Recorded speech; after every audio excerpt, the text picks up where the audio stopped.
So I have been a bad AeroGardener the past week or so. I've neglected these herbs and now it is way past time to prune, aka harvest. So what I'm going to do is prune off a whole bunch of these two and this one, and then I'm going to dehydrate them. So I'll show you how that goes. I got some of that basil out of the way, but I just wanted to show you when pruning basil, what you're gonna do is find a node like this where it splits off into two leaves or two stems, and I'm going to cut or pinch right here, just like that. And those two leaves will now become new branches. Nice and easy. So I have removed all of the large stems from all of this basil. I gave it a good rinse just to make sure there were no hitchhikers. This is a salad spinner, so I gave it a couple of spins to dry it out some. I also added a dehydrator sheet into my air fryer just to keep the rack clean, and because I have them, so why not?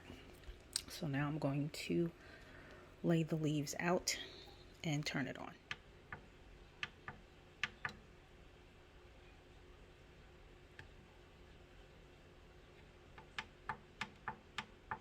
I'm going to push the time down to 4 hours because herbs don't take that long. I doubt they even take that long at 150 degrees. But let's start it up and see how it goes. I have really neglected this tarragon. As you can see, it is flowering like crazy and it's too tall for the lights. So I'm about to chop this just about in half. Okay, here's the after of the tarragon. As you can see, I took off a lot. Now I have a bowl full. So I'm going to save this for now and get it into the dehydrator later. And I still have to come back for this. I just wanted to say, the smell in the house when dehydrating basil is just wonderful. You can see they're starting to dry out really nicely. So it's been 3 hours. And these seem to be done. When they start to crumble like this, and don't feel soft at all, they are ready. So I'm going to pull these out.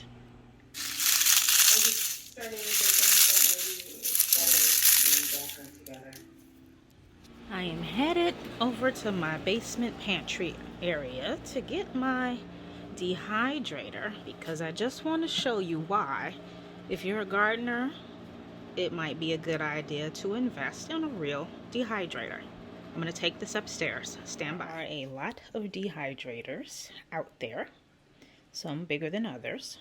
I chose this one, got it on Amazon for about 140 bucks. I will leave a link below. It has 6 racks, so I can load it up and dehydrate a lot of herbs or a lot of peppers, a lot of onions, or whatever I'm doing on all these racks. However, you'll notice that the holes in the racks are pretty big.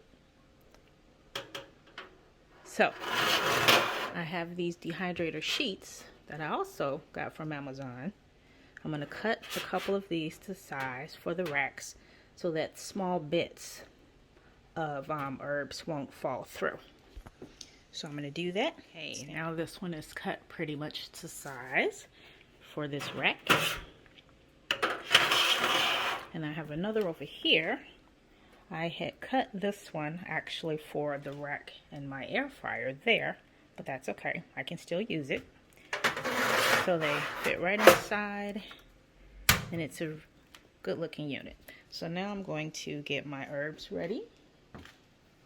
I actually harvested these a couple of days ago. There's thyme, oregano, sage, parsley, and basil. And I'm just going to do these all together and put them in my little spice jar that I have over here. So I'm going to prep them and put them on the racks. I almost forgot. So this model came with one, what they call dehydrator sheet or smaller sheet. which I'm going to use. So I'll have 3, which should be enough for this small bag. So doing this is incredibly easy. It doesn't have to be neat. It doesn't have to be pretty. You just want to spread the herbs. You don't even have to remove the stems, because once everything is dry, the leaves will just crumble right off, which you will see. You don't even have to worry about if they're overlapping. Sometimes they say you do, but in my experience, you don't. It still works out fine, especially with small things like this. So I have 1 tray in here already. Here's tray number 2.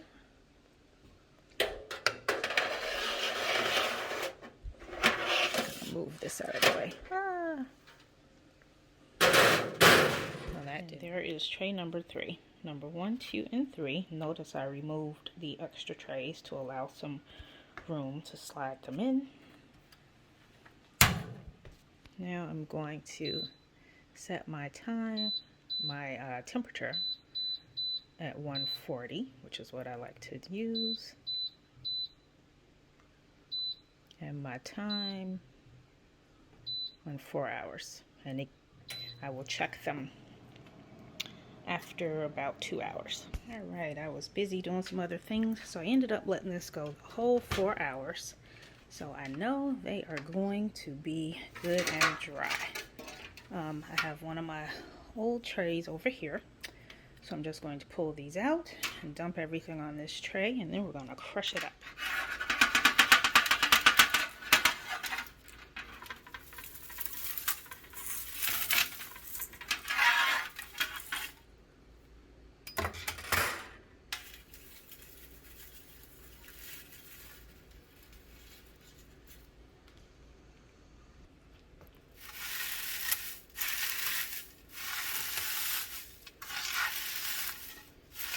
So the more you crush, the finer it's going to get.